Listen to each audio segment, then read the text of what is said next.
दे मालक वालिए कुल आलम दो जहां दे वाली ऐसे परम कृपालु रहबर ज्ञान दे मुजस्मे तालीम दे मुजस्मे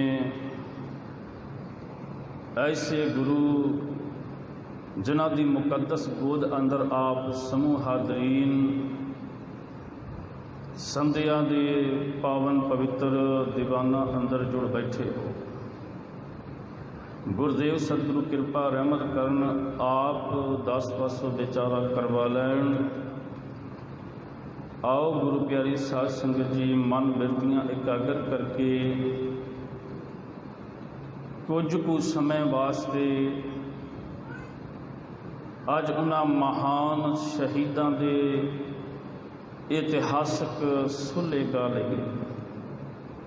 आओ गुरु पातशाह जी नूं सजदा करिए, सीस नवाइए, रसना पवित्र करो। वाहिगुरू जी का खालसा, वाहिगुरू जी की फतेह। गुरु प्यारी साध संगत जी, अज दा दिन जिथे संग्राम दा दिहाड़ा है, देसी सावन दा महीना आरंभ हो रहा है, इस दे नाल एक बहुत वड्डी सिख इतिहास की उस शहादत का भी दिवस है। सिख इतिहास दे विच जिन्हों भाई तारू सिंह जी करके संबोधित किया जाता है, अज उन्हां दी शहादत का दिहाड़ा है। हिंदुस्तान की धरती के उत्तर जिथे लाहौर बहुत बड़ा सूबा है, उस प्रांत का एक छोटा जा नगर है पिंड पूला, जिस नगर दे विच सिखां की तादाद दे विच उत्थे रहशुमारी है। उस नगर दे विच पिता जोध सिंह अते माता धर्म कौर की कुख तो एक बालक जन्म लेंदा है, जिसका नाम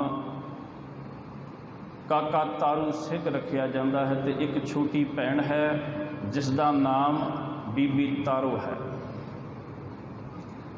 बचपन दे विच हले छोटी उम्र है,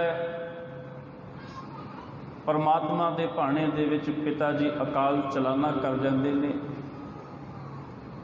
माँ के उत्ते बहुत वड्डी जिम्मेदारी आण पई। छोटे छोटे बच्चे ने बड़ियां रीझां दे नाल दोनां धीआं ते पुत्रां नूं पालिया।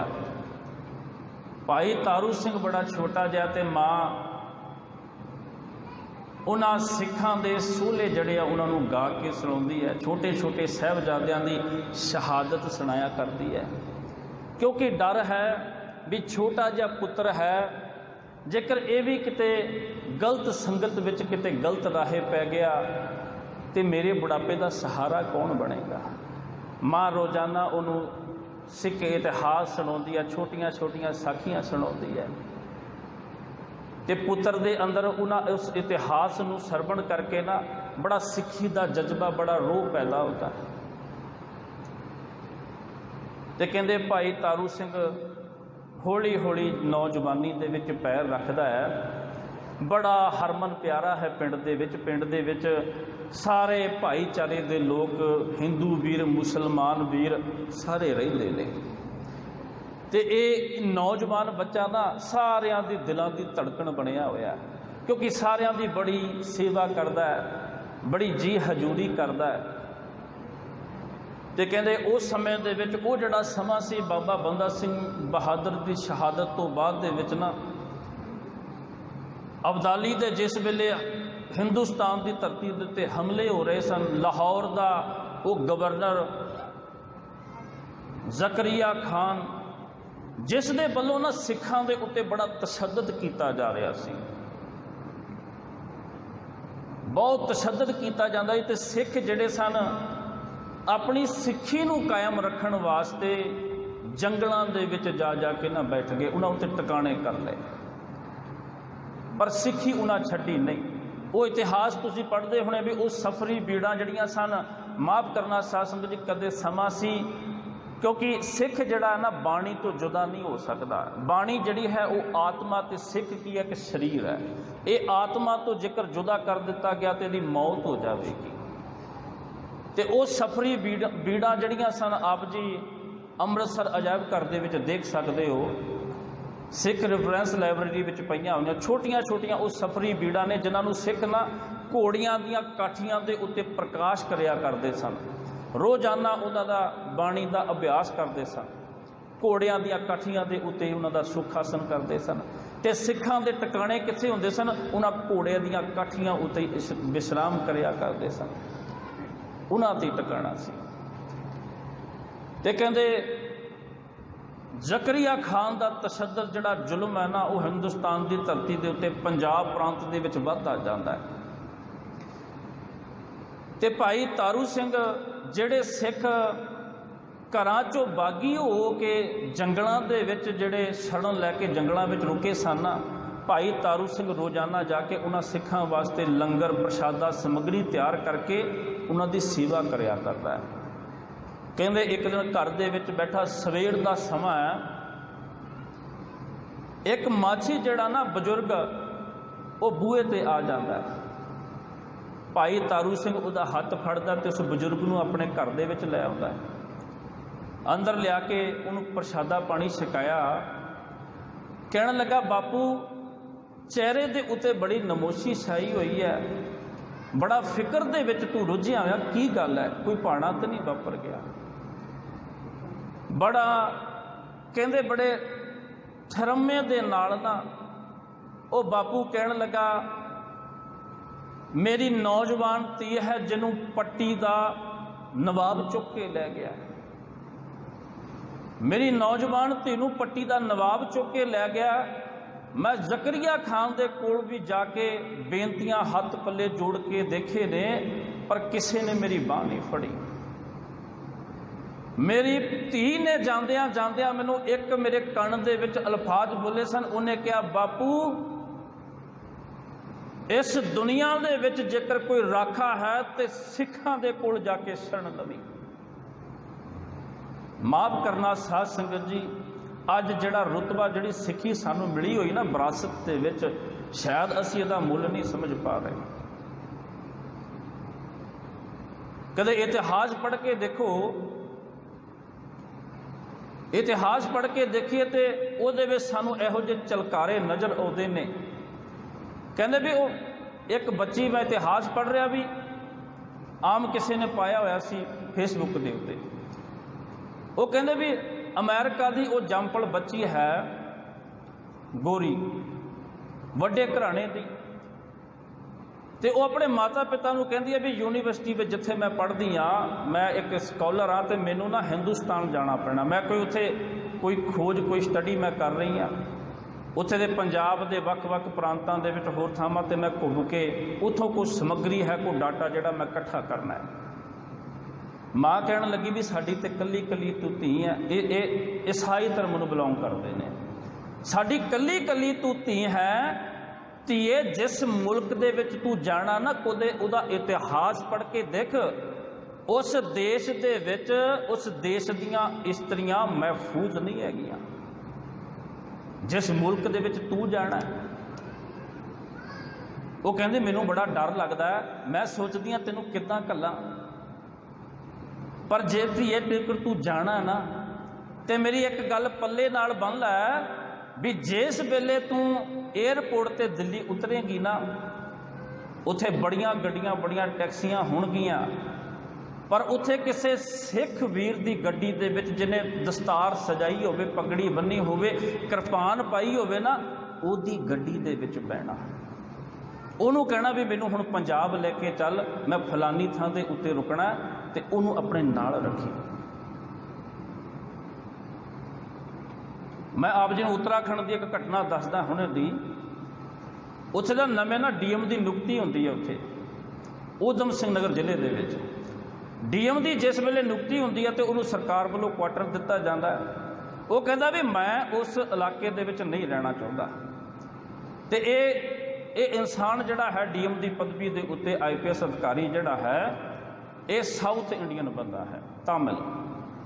ਉਹ ਕਹਿੰਦਾ ਵੀ ਮੈਨੂੰ ਰਿਹਾਇਸ਼ ਜਿਹੜੀ ਚਾਹੀਦੀ ਆ ਨਾ ਰੁਦਰਪੁਰ ਦੇ ਵਿੱਚ, ਉਸ ਇਲਾਕੇ ਦੇ ਵਿੱਚ ਮੈਨੂੰ ਰਿਹਾਇਸ਼ ਦਿਓ, ਉੱਥੇ ਮੈਨੂੰ ਕੁਆਟਰ ਅਲਾਟ ਕੀਤਾ ਜਾਵੇ ਜਿਸ ਇਲਾਕੇ ਦੇ ਵਿੱਚ ਸਿੱਖ ਰਹਿੰਦੇ ਹੁਣ, ਸਿੱਖਾਂ ਦੀ ਕਲੋਨੀ ਹੋਵੇ, ਮੈਂ ਉੱਥੇ ਰਹਿਣਾ ਚਾਹੁੰਦਾ। ਹੁਣ ਮਾਫ਼ ਕਰਨਾ ਸਾਧ ਸੰਗਤ ਜੀ, ਇਹ ਰੁਤਬਾ ਸਾਨੂੰ ਕਿੱਥੋਂ ਪ੍ਰਾਪਤ ਹੋ ਰਿਹਾ? ਇਹਨਾਂ ਸ਼ਹੀਦੀਆਂ ਤੋਂ। ਭਾਈ ਤਾਰੂ ਸਿੰਘ ਨੇ, ਭਾਈ ਮਨੀ ਸਿੰਘ ਜੀ ਨੇ ਕਦੇ ਸ਼ਹਾਦਤਾਂ ਦਿੱਤੀਆਂ ਸਨ, ਜਿਹੜਾ ਰੁਤਬਾ ਸਾਨੂੰ ਮਿਲਿਆ ਸਿੱਖੀ ਦਾ। ਤੇ ਬਾਪੂ ਜਿਹੜਾ ਮਾਛੀ ਸੀ ਉਹ ਕਹਿਣ ਲੱਗਾ, ਮੇਰੀ ਧੀ ਕਹਿ ਕੇ ਗਈ ਸੀ ਵੀ ਸਿੱਖਾਂ ਦੇ ਕੋਲ ਜਾ ਕੇ ਸ਼ਰਨ ਲਈ। ਭਾਈ ਤਾਰੂ ਸਿੰਘ ਨੇ ਜਿਸ ਵੇਲੇ ਇਹ ਬੋਲ ਸੁਣੇ ਨਾ, ਬਾਪੂ ਦਾ ਹੱਥ ਪੜਿਆ, ਕਹਿੰਦਾ ਬਾਪੂ ਤੂੰ ਇੱਥੇ ਘਰ ਦੇ ਵਿੱਚ ਬੈਠ, ਅੱਜ ਸ਼ਾਮ ਦਾ ਮੈਨੂੰ ਸਮਾਂ ਦੇ ਦੇ, ਮੈਂ ਜੰਗਲ ਦੇ ਵਿੱਚ ਸਿੱਖਾਂ ਕੋਲ ਜਾਵਾਂਗਾ, ਉਹਨਾਂ ਦੇ ਕੋਲ ਜਾ ਕੇ ਤੁਹਾਡੀ ਬੇਨਤੀ ਅਰਜ਼ੋਈ ਰੱਖਾਂਗਾ। ਅਗਲਾ ਮਤਾ ਫਿਰ ਉਹ ਆਪ ਪਕਾਉਣਗੇ। ਸ਼ਾਮਾਂ ਦਾ ਵੇਲਾ ਲੈ ਕੇ ਭਾਈ ਤਾਰੂ ਸਿੰਘ ਪ੍ਰਸ਼ਾਦਾ, ਗਠੜੀਆਂ ਬਣ ਕੇ ਸਮੱਗਰੀ ਇਤਿਆਦ, ਉਹਨਾਂ ਸਿੱਖਾਂ ਵਾਸਤੇ ਕਛਹਿਰੇ ਕੱਪੜੇ ਇਤਿਆਦ ਜਿਹੜੇ ਸਨ ਮਾਤਾ ਨੇ ਸੀ ਕੇ ਦਿੱਤੇ, ਉਹਨੂੰ ਲੈ ਕੇ ਤੇ ਜੰਗਲਾਂ ਵਿੱਚ ਪਹੁੰਚ ਗਿਆ। ਸਿੱਖਾਂ ਦੇ ਕੋਲ ਜਾ ਕੇ ਬੇਨਤੀ ਕੀਤੀ। ਉਸੇ ਸਮੇਂ ਇੱਕ ਕਾਫਲਾ ਸਿੱਖਾਂ ਦਾ ਤਿਆਰ ਕੀਤਾ ਗਿਆ ਜਿਹਦੇ ਵਿੱਚ ਭਾਈ ਤਾਰੂ ਸਿੰਘ ਵੀ ਹੈ। ਕਹਿੰਦੇ ਰਾਤੋਂ ਰਾਤ ਸਵੇਰ ਚੜ੍ਹਨ ਤੋਂ ਪਹਿਲਾਂ ਪੱਟੀ ਦੇ ਨਵਾਬ ਦੇ ਕੋਲੋਂ ਉਸ ਬੱਚੀ ਨੂੰ ਛਡਾ ਕੇ ਤੇ ਨਵਾਬ ਦਾ ਸੋਧਾ ਲਾ ਕੇ ਉਸ ਬੱਚੀ ਨੂੰ ਲਿਆਂਦਾ ਗਿਆ। ਹੁਣ ਲੋਕ ਪਿੰਡ ਦੇ ਉਹਦੇ ਉੱਤੇ ਉਂਗਲ ਨਾ ਚੁੱਕਣ ਵੀ ਕਿਸੇ ਕਾਫਰ ਦੀ ਸ਼ਰਨ ਦੇ ਵਿੱਚ ਰਹਿ ਕੇ ਆਈ ਹੈ। ਕਹਿੰਦੇ ਉਹਦਾ ਨਿਕਾਹ ਕਰਵਾਇਆ ਗਿਆ, ਕਿਸੇ ਮੁਸਲਮਾਨ ਚੰਗੇ ਵੀਰ ਨਾਲ ਉਹਦਾ ਨਿਕਾਹ ਕਰਵਾ ਕੇ ਤੇ ਫਿਰ ਉਹਨੂੰ ਉਹਦੇ ਸਹੁਰੀ ਪਿੰਡ ਛੱਡ ਕੇ ਆਏ। ਜਿਸ ਵੇਲੇ ਇਹ ਘਟਨਾ ਵਾਪਰੀ, ਹਰ ਭਗਤ ਨਰੰਜਣੀਆਂ ਜਿਹੜਾ ਸੀ ਨਾ ਜੰਡਿਆਲੇ ਵਾਲਾ, ਇਹਨੇ ਜ਼ਕਰੀਆ ਖਾਨ ਦੇ ਕੋਲ ਜਾ ਕੇ ਕਹਿੰਦੇ ਉਸ ਵੇਲੇ ਚੁਗਲੀ ਲਾਉਣੀ ਸ਼ੁਰੂ ਕਰ ਦਿੱਤੀ ਵੀ ਪੱਟੀ ਦੇ ਨਵਾਬ ਦਾ ਕਾਤਲ ਕੌਣ ਹੈ, ਕਿਹਨੇ ਮਾਰਿਆ? ਕਹਿੰਦਾ ਇੱਕ ਸਿੱਖੜਾ ਹੈ ਜਿਹਦਾ ਨਾਮ ਹੈ ਤਾਰੂ ਸਿੰਘ। ਇਹ ਬਾਗੀ ਸਿੱਖ ਨੇ, ਜਿਹੜੇ ਸਿੱਖ ਪੰਜਾਬ ਦੇ ਵਿੱਚੋਂ ਬਾਹਰ ਨਿਕਲ ਕੇ ਬੀਕਾਨੇਰ ਇਤਿਆਦ ਰਾਜਸਥਾਨ ਦੇ ਇਲਾਕਿਆਂ ਦੇ ਵਿੱਚ ਜੰਗਲਾਂ ਦੇ ਵਿੱਚ ਜਾ ਕੇ ਛਿਪੇ ਹੋਏ ਨੇ ਨਾ, ਇਹ ਉਹਨਾਂ ਦੀ ਸੇਵਾ ਕਰਦਾ ਹੈ। ਤੇ ਪੱਟੀ ਦੇ ਨਵਾਬ ਨੂੰ ਮਾਰਨ ਦੇ ਵਿੱਚ, ਉਹਦਾ ਕਤਲ ਕਰਨ ਦੇ ਵਿੱਚ ਵੀ ਇਹਦਾ ਹੱਥ ਹੈ। ਉਹਨੇ ਚੁਗਲੀ ਲਾ ਦਿੱਤੀ। ਕਹਿੰਦੇ ਗਵਰਨਰ ਜ਼ਕਰੀਆ ਖਾਨ ਦੇ ਵੱਲੋਂ ਇਹ ਐਲਾਨ ਕਰ ਦਿੱਤਾ ਗਿਆ, ਇੱਕ ਛੋਟੇ ਕਾਫਲੇ ਦੇ ਵਿੱਚ ਫੌਜ ਜਿਹੜੀ ਹੈ ਪਿੰਡ ਪੂਲੇ ਵਿੱਚ ਭੇਜ ਦਿੱਤੀ ਗਈ ਵੀ ਪੂਲੇ ਪਿੰਡ ਵਿੱਚ ਜਾਓ ਤੇ ਜਾ ਕੇ ਤਾਰੂ ਸਿੰਘ ਨੂੰ ਜਿਹੜਾ ਗ੍ਰਿਫਤਾਰ ਕਰਕੇ ਲੈ ਕੇ ਆਓ। ਜਿਸ ਵੇਲੇ ਇਸ ਪਿੰਡ ਦੇ ਵਿੱਚ ਉਹ ਸਰਕਾਰੀ ਜਿਹੜੇ ਮੁਲਾਜ਼ਮ ਸਨ ਉਹ ਪਹੁੰਚ ਗਏ। ਉਹਨਾਂ ਦੀ ਗਿਣਤੀ ਕੋਈ 10-15 ਕੁ ਹੋਵੇਗੀ। ਭਾਈ ਤਾਰੂ ਸਿੰਘ ਖੇਤਾਂ ਦੇ ਵਿੱਚ ਕਿਸਾਨੀ ਦਾ ਕੰਮ ਸੀ, ਖੇਤੀ ਕਰ ਰਿਹਾ ਸੀ। ਕਿਸੇ ਬੱਚੇ ਨੇ ਜਾ ਦੱਸਿਆ ਵੀ ਲਾਹੌਰ ਤੋਂ ਫੌਜਾਂ ਚੜ੍ਹ ਕੇ ਆ ਗਈਆਂ ਨੇ। ਕਹਿੰਦੇ ਬੜੀ ਮੁਸਕਰਾਹਟ ਦੇ ਵਿੱਚ, ਬੜੀ ਖੁਸ਼ੀ ਦੇ ਵਿੱਚ, ਬੜੀ ਤੀਬਰਤਾ ਵਿੱਚ ਘਰ ਆਇਆ। ਆ ਕੇ ਮਾਂ ਨੂੰ ਪੁੱਛਿਆ, ਮਾਂ ਇਹ ਫੌਜਦਾਰ ਜਿਹੜੇ ਲਾਹੌਰ ਤੋਂ ਆਏ ਨੇ, ਕਾਫੀ ਸਮਾਂ ਇਹਨਾਂ ਨੂੰ ਆਉਣ ਦੇ ਵਿੱਚ ਲੱਗਿਆ ਹੋਵੇਗਾ, ਮਾਤਾ ਜੀ ਇਹਨਾਂ ਦੇ ਲਈ ਪ੍ਰਸ਼ਾਦਾ ਤਿਆਰ ਕਰੋ, ਇਹਨਾਂ ਨੂੰ ਜਲ ਪਾਣੀ ਛਕਾਈਏ। ਉਹ ਫੌਜਦਾਰ ਕਹਿਣ ਲੱਗੇ, ਅਸੀਂ ਪ੍ਰਸ਼ਾਦਾ ਛਕਣ ਵਾਸਤੇ ਨਹੀਂ ਆਏ, ਤੈਨੂੰ ਗ੍ਰਿਫਤਾਰ ਕਰਨ ਵਾਸਤੇ ਆਏ ਆ। ਕਹਿੰਦੇ ਗੁਰੂ ਨਾਨਕ ਦੇ ਸਿੱਖ ਦਾ ਇਹ ਅਸੂਲ ਹੈ, ਜਿਹੜਾ ਵੀ ਉਹਦੇ ਘਰ ਦੇ ਵਿੱਚ ਆਵੇ ਉਹਨੂੰ ਪਹਿਲਾਂ ਇੱਥੇ ਪ੍ਰਸ਼ਾਦਾ ਲੰਗਰ ਪੁੱਛਿਆ ਜਾਂਦਾ। ਗੁਰੂ ਨਾਨਕ ਦਾ ਘਰ, ਇੱਥੇ ਤੇ ਮੌਤ ਨੂੰ ਆਈ ਨੂੰ ਵੀ ਪੁੱਛਿਆ ਜਾਂਦਾ ਹੈ, ਮੌਤ ਨੂੰ ਵੀ ਪੁੱਛਿਆ ਜਾਂਦਾ ਇੱਥੇ ਵੀ ਕੀ ਲੈਣ ਆਈ ਹੈ, ਤੇਰੀ ਵੀ ਮਨੋਕਾਮਨਾਵਾਂ ਪੂਰਨ ਕੀਤੀ ਜਾਵੇਗੀ। ਕਹਿੰਦੇ ਉਹਨਾਂ ਨੂੰ ਪ੍ਰਸ਼ਾਦਾ ਛਕਾਇਆ। ਉਹਨਾਂ ਹੱਥ ਕੜੀਆਂ ਲਾ ਕੇ ਬੇੜੀਆਂ ਵਿੱਚ ਜੜ ਕੇ ਕਹਿੰਦੇ ਲੈ ਕੇ ਤੁਰਨ ਲੱਗੇ। ਸਾਰਾ ਪਿੰਡ, ਪੂਲੇ ਪਿੰਡ ਦੇ ਜਿੰਨੇ ਨੌਜਵਾਨ, ਬਜ਼ੁਰਗ, ਬੱਚੇ, ਇਸਤਰੀਆਂ, ਬੀਬੀਆਂ ਸਭ ਇਕੱਠੀਆਂ ਹੋ ਗਈਆਂ। ਸਾਰੀਆਂ ਇਕੱਠੀਆਂ ਹੋਈਆਂ ਤੇ ਸਾਰੇ ਲੋਕ ਕਹਿਣ ਲੱਗੇ, ਇਹ ਸਿਪਾਹੀ ਕਿੰਨੂ ਕਿ ਨੇ, ਇਹਨਾਂ ਦੀ ਗਿਣਤੀ 10-15 ਹੋਵੇਗੀ, ਸਾਡੀ ਗਿਣਤੀ ਹਜ਼ਾਰਾਂ ਦੇ ਵਿੱਚ ਹੈ, ਅਸੀਂ ਤਾਰੂ ਸਿੰਘ ਨੂੰ ਨਹੀਂ ਜਾਣ ਦੇਣਾ, ਚਾਹੇ ਸਾਨੂੰ ਇਹਨਾਂ ਦੇ ਸਿਰ ਝਟਕਾਉਣੇ ਪੈ ਜਾਣ, ਤਾਰੂ ਸਿੰਘ ਨੂੰ ਨਹੀਂ ਜਾਣ ਦਿਆਂਗੇ। ਕਹਿੰਦੇ ਜਿਸ ਵੇਲੇ ਇਹ ਬਚਨ ਕਹੇ, ਭਾਈ ਤਾਰੂ ਸਿੰਘ ਕਹਿੰਦਾ, ਮੁਗਲ ਹਕੂਮਤ ਦਾ ਬਾਗੀ ਮੈਂ ਹਾਂ, ਮੇਰੇ ਨਾਲ ਉਹਨਾਂ ਦੀ ਦੁਸ਼ਮਣੀ ਹੈ, ਤੁਸੀਂ ਮੈਨੂੰ ਜਾਣ ਦਿਓ। ਤੁਸੀਂ ਇਹਨਾਂ ਨੂੰ ਆਪਣੇ ਗਲ ਨਾ ਪਾਵੋ, ਇਹਨਾਂ ਦੇ ਨਾਲ ਕਲੇਸ਼ ਕਰਨ ਦਾ ਕੋਈ ਫਾਇਦਾ ਨਹੀਂ। ਜੇਕਰ ਮੈਨੂੰ ਲਿਜਾਣ ਦੇ ਵਿੱਚ ਇਹਨਾਂ ਦੀ ਸੰਤੁਸ਼ਟੀ ਹੈ ਤੇ ਤੁਸੀਂ ਲਿਜਾਣ ਦਿਓ। ਕਹਿੰਦੇ ਛੋਟੀ ਜੀ ਭੈਣ ਹੈ ਤੇ ਮਾਤਾ ਹੈ।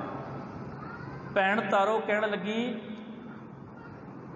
ਕਹਿੰਦੀ ਵੀਰਾ ਅੱਜ ਤੱਕਰ ਲਾਹੌਰ ਨਿਖਾਸ ਚੌਂਕ ਦੇ ਵਿੱਚ ਜਿਹੜਾ ਵੀ ਗਿਆ ਨਾ, ਲਾਹੌਰ ਜਿਹੜਾ ਵੀ ਗਿਆ ਇੱਥੋਂ ਕਦੇ ਵਾਪਸ ਨਹੀਂ ਪਰਤਿਆ, ਤੇ ਵੀਰ ਮੇਰਿਆ ਵਾਪਸ ਤੇ ਤੂੰ ਵੀ ਨਹੀਂ ਆਉਣਾ, ਵਾਪਸ ਤੇ ਤੂੰ ਵੀ ਨਹੀਂ ਆਉਣਾ। ਇੱਦਾਂ ਦਾ ਇਤਿਹਾਸ ਮਗਰ ਛੱਡ ਕੇ ਜਾਵੀਂ ਵੀ ਤੇਰੇ ਇਤਿਹਾਸ ਦੇ ਸੋਲੇ ਗਾ ਗਾ ਕੇ ਅਸੀਂ ਆਪਣੀ ਜ਼ਿੰਦਗੀ ਕੱਟ ਲਈਏ। ਇਹੋ ਜਿਹਾ ਭਾਣਾ ਵਰਤਾ ਕੇ ਜਾਈ। ਕਹਿੰਦੇ ਮਾਂ ਜਿਸ ਵੇਲੇ ਵਿਦਾ ਕਰਨ ਲੱਗੀ ਨਾ ਤਾਰੂ ਸਿੰਘ ਨੂੰ, ਭਾਈ ਤਾਰੂ ਸਿੰਘ ਕਹਿੰਦਾ ਮਾਂ ਅੱਜ ਤੇ ਇੱਕ ਤਾਰੂ ਸਿੰਘ ਲਾਹੌਰ ਵਾਸਤੇ ਚੱਲਿਆ ਨਾ, ਮੇਰੀ ਮਨ ਦੀ ਇਹ ਇੱਛਾ ਹੈ ਵੀ ਜੇਕਰ ਅੱਜ ਮੈਨੂੰ ਵਿਦਿਆ ਕਰਨ ਵਾਸਤੇ ਤੁਸੀਂ ਹਜ਼ਾਰਾਂ ਲੋਕ ਇਕੱਠੇ ਹੋਏ ਹੋ ਨਾ, ਸਾਡੇ ਘਰ ਦੇ ਵਿੱਚ ਇੱਕ ਚੁੱਲ੍ਹਾ ਸੀ, ਛੋਟਾ ਜਿਹਾ ਤਵਾ ਸੀ, ਜਿਹਦੇ ਉੱਤੇ ਗਿਣਤੀ ਦੀਆਂ ਰੋਟੀਆਂ ਪੱਕਦੀਆਂ ਸਨ। ਛੋਟੀ ਜਿਹੀ ਪਤੀਲੀ ਸੀ ਜਿਹਦੇ ਵਿੱਚ 3 ਭੁਜੀਆਂ ਦੀ ਸਬਜ਼ੀ ਬਣਦੀ ਸੀ। ਮਾਂ ਇੱਕ ਛੋਟੇ ਜਿਹੇ ਚੁੱਲ੍ਹੇ ਤੋਂ ਵੱਡੀ ਭੱਠੀ ਬਣ ਗਈ, ਇੱਕ ਛੋਟੇ ਜਿਹੇ ਤਵੇ ਤੋਂ ਵੱਡੀ ਲੋਹ ਬਣ ਗਈ, ਇੱਕ ਪਤੀਲੀ ਤੋਂ ਵੱਡੀ ਦੇਗ ਸਾਡੇ ਘਰ ਦੇ ਵਿੱਚ ਤਿਆਰ ਹੋਣ ਲੱਗ ਗਈ। ਗੁਰੂ ਨਾਨਕ ਦਾ ਲੰਗਰ ਵਰਤਣ ਲੱਗਾ ਉਹਨਾਂ ਸਿੱਖਾਂ ਵਾਸਤੇ।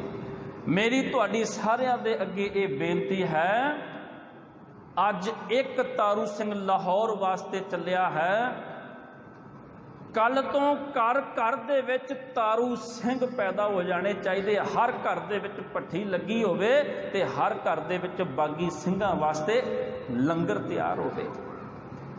ਇਹ ਮਾਰਦੇ ਮਾਰਦੇ ਮਕਾਉਂਦੇ ਇਹ ਆਪ ਮੁੱਕ ਜਾਣਗੇ, ਪਰ ਤਾਰੂ ਸਿੰਘ ਗੁਰੂ ਨਾਨਕ ਦੇ ਕਦੇ ਵੀ ਪੂਲੇ ਪਿੰਡ ਚੋਂ ਮੁੱਕਣਗੇ ਨਹੀਂ। ਕਿੰਨੇ ਕੁ ਮਾਰੋਗੇ, ਘਰ ਘਰ ਦੇ ਵਿੱਚ ਤਾਰੂ ਪੈਦਾ ਹੋਵੇਗਾ ਜਿਹੜਾ ਸਿੱਖਾਂ ਦੀ ਸੇਵਾ ਕਰੇਗਾ, ਜਿਹੜਾ ਲੰਗਰ ਤਿਆਰ ਕਰਕੇ ਦੇਗਾ। ਕਹਿੰਦੇ ਲਾਹੌਰ ਲੈ ਗਏ। ਲਾਹੌਰ ਦਾ ਗਵਰਨਰ ਜ਼ਕਰੀਆ ਖਾਨ, ਉਹਨੇ ਸਿੱਧੇ ਸ਼ਬਦਾਂ ਵਿੱਚ ਗੱਲ ਕੀਤੀ, ਕਹਿੰਦਾ ਤੂੰ ਸਰਕਾਰ ਦਾ ਬਾਗੀ ਹੈ। ਕਹਿੰਦੇ ਉਸ ਵੇਲੇ ਕਾਜੀ ਨੂੰ ਬੁਲਾਇਆ ਗਿਆ ਤੇ ਕਾਜੀ ਨੂੰ ਕਿਹਾ ਇਹਦੀ ਸਜ਼ਾ ਮੁਕਰਰ ਕੀਤੀ ਜਾਵੇ, ਇਹਨੇ ਹਕੂਮਤ ਦੇ ਨਾਲ ਬਦਖਲਾਫੀ ਕੀਤੀ ਹੈ, ਮੱਥਾ ਲਾਉਣ ਦੀ ਗੱਲ ਕੀਤੀ ਹੈ। ਕਹਿੰਦਾ ਕਾਜੀ ਨੇ ਉਹਨੂੰ 2 ਆਪਸ਼ਨ ਦਿੱਤੇ, ਕਹਿਣ ਲੱਗਾ ਸਭ ਤੋਂ ਪਹਿਲਾਂ ਇਸਲਾਮ ਧਰਮ ਦੇ ਵਿੱਚ ਆ ਜਾਓ, ਨਹੀਂ ਤੇ ਤੁਹਾਨੂੰ ਸ਼ਹੀਦ ਕਰ ਦਿੱਤਾ ਜਾਵੇਗਾ।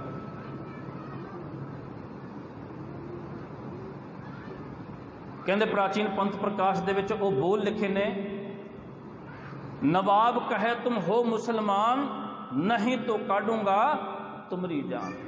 ਜਾਂ ਤੇ ਮੁਸਲਮਾਨ ਬਣ ਜਾ, ਨਹੀਂ ਤੇ ਤੇਰੀ ਜਾਨ ਕੱਢ ਲਵਾਂਗਾ ਮੈਂ। ਕਹਿੰਦੇ ਭਾਈ ਤਾਰੂ ਸਿੰਘ ਦੇ ਉੱਤੇ ਇਤਿਹਾਸਕਾਰ ਲਿਖਦੇ ਨੇ, ਭਾਈ ਤਾਰੂ ਸਿੰਘ ਕਹਿਣ ਲੱਗਾ ਮੈਂ ਇਸਲਾਮ ਧਰਮ ਗ੍ਰਹਿਣ ਨਹੀਂ ਕਰਨਾ, ਜੇਕਰ ਮੌਤ ਦੀ ਗੱਲ ਹੈ ਤੇ ਮੌਤ ਤੇ ਆਉਣੀ ਹੈ।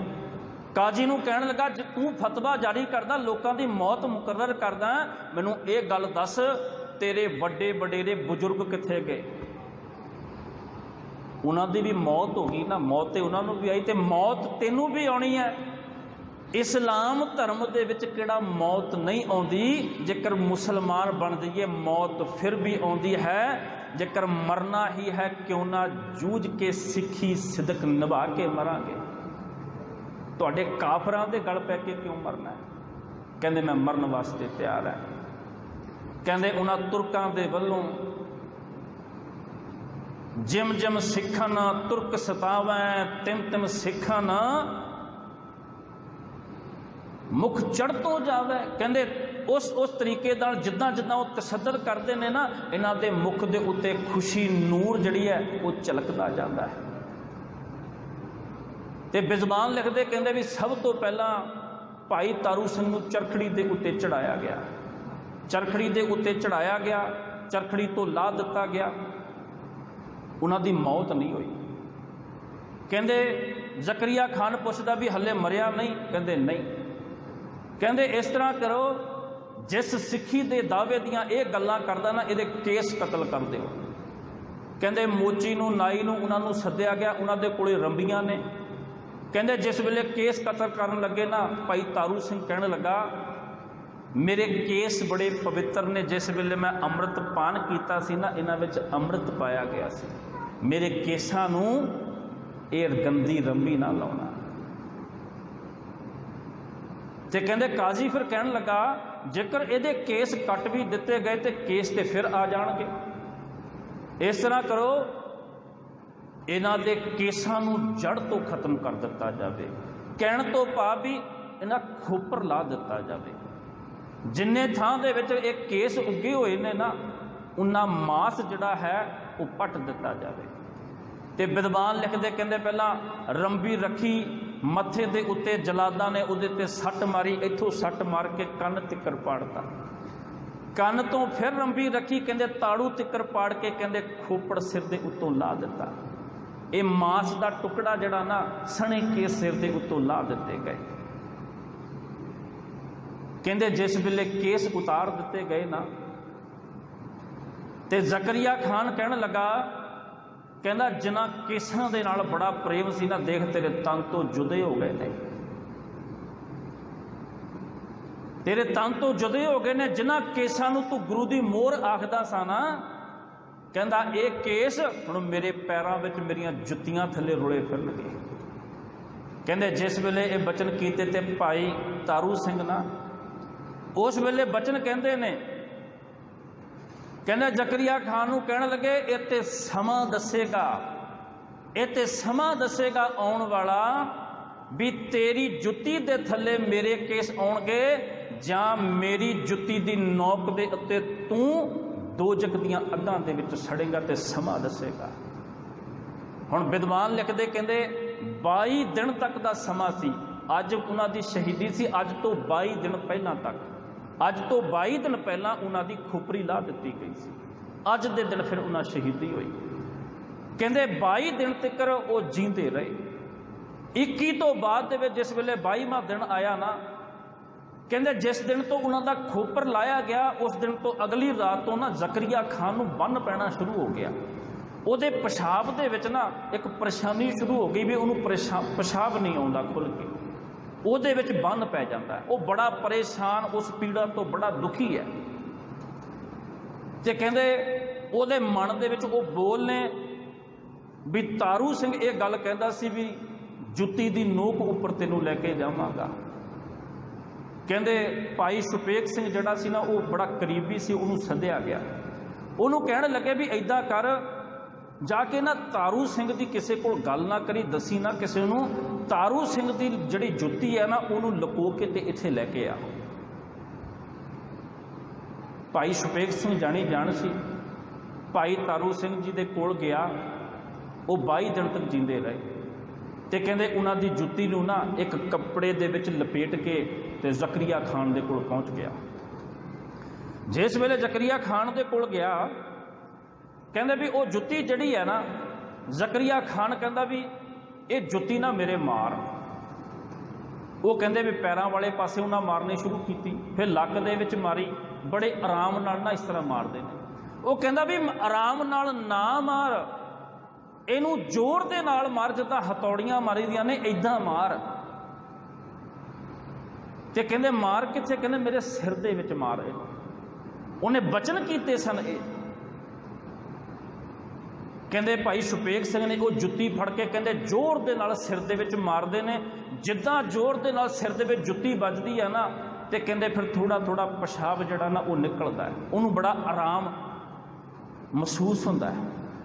कहंदे इस तरह उन्होंने वो जुत्तियां मारते रहे, तो उन्होंने बड़ी औखाई जिहड़ी सी ना उहदे तो राहत उन्होंने मिलती गई। इस तरह करके विद्वान लिखते हैं भी 22वें दिन जिहड़ी है भाई तारू सिंह जिहड़े ने वो शहीदी जामा पी जाते हैं। तो लाहौर के निखास चौंक दे विच जिथे भाई मनी सिंह जी का संस्कार किया गया सी, जिथे उन्हें शहीदी दी, उस स्थान के उत्ते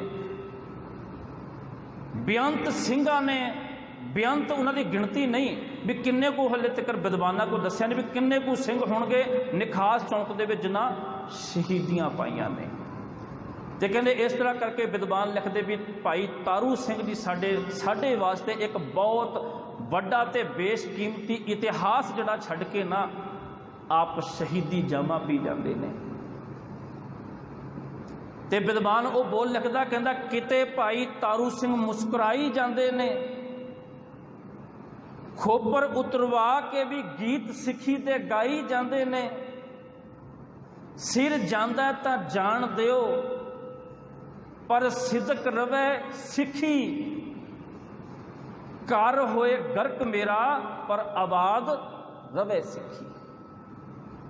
ਕਹਿੰਦੇ ਵੀ ਘਰ ਹੋਵੇ ਗਰਕ ਮੇਰਾ, ਇਸ ਸਰੀਰ ਦੀ ਗੱਲ ਕਰਦੇ ਨੇ ਵੀ ਇਹ ਸਰੀਰ ਮੇਰਾ ਨਾ ਗਰਕ ਵੀ ਹੋ ਜਾਵੇ, ਪਰ ਗੁਰੂ ਦੀ ਸਿੱਖੀ ਜਿਹੜੀ ਹੈ ਨਾ ਉਹ ਆਬਾਦ ਰਵੇ। ਸੋ ਇੱਕ ਬਹੁਤ ਵੱਡਾ ਇਤਿਹਾਸ ਸਾਡੇ ਵਾਸਤੇ, ਸਾਡੇ ਬੱਚਿਆਂ ਵਾਸਤੇ ਆਉਣ ਵਾਲੇ ਸਮੇਂ ਦੇ ਵਿੱਚ ਉਹ ਭਵਿੱਖ ਦੇ ਵਿੱਚ ਇਹੋ ਜਿਹਾ ਇਤਿਹਾਸ ਸਿਰਜਣਗੇ। ਉਹਨਾਂ ਦੇ ਵਾਸਤੇ ਇੱਕ ਮਿਸਾਲ ਕਾਇਮ ਕਰਕੇ ਭਾਈ ਤਾਰੂ ਸਿੰਘ ਜੀ ਇਸ ਸੰਸਾਰ ਦੇ ਵਿੱਚੋਂ ਫਾਨੀ ਹੋਏ। ਸੋ ਗੁਰੂ ਪਿਆਰੀ ਸਾਧ ਸੰਗਤ ਜੀ, ਇਸ ਸ਼ਹੀਦੀ ਦਿਹਾੜੇ ਉੱਤੇ ਆਪ ਜੀ ਦੇ ਚਰਨਾਂ ਵਿੱਚ ਇਹੋ ਬੇਨਤੀ ਹੈ ਵੀ ਅਸੀਂ ਆਪਣੇ ਬੱਚਿਆਂ ਨੂੰ ਨਾ ਰੋਜ਼ਾਨਾ ਸਿੱਖੀ ਦੀ ਦਾਸਤਾਨ ਸੁਣਾਇਆ ਕਰੀਏ, ਰੋਜ਼ ਉਹਨਾਂ ਦੇ ਨਾਲ ਸਿੱਖੀ ਦੇ ਬਚਨ ਸਾਂਝੇ ਕਰਿਆ ਕਰੀਏ। ਕਿਸ ਤਰ੍ਹਾਂ ਦੇ ਨਾਲ ਛਤਰ ਤਖਤ ਦੇ ਮਾਲਕ ਵਾਲੀਏ ਕੁਲ ਆਲਮ ਦੋ ਜਹਾਨ ਦੇ ਵਾਲੀ ਐਸੇ ਪਰਮ ਕਿਰਪਾਲੂ ਰਹਿਬਰ ਗਿਆਨ ਦੇ ਮੁਜੱਸਮੇ ਤਾਲੀਮ ਦੇ ਮੁਜੱਸਮੇ ਐਸੇ ਗੁਰੂ ਜਿਨ੍ਹਾਂ ਦੀ ਮੁਕੱਦਸ ਗੋਦ ਅੰਦਰ ਆਪ ਸਮੂਹ ਹਾਜ਼ਰੀਨ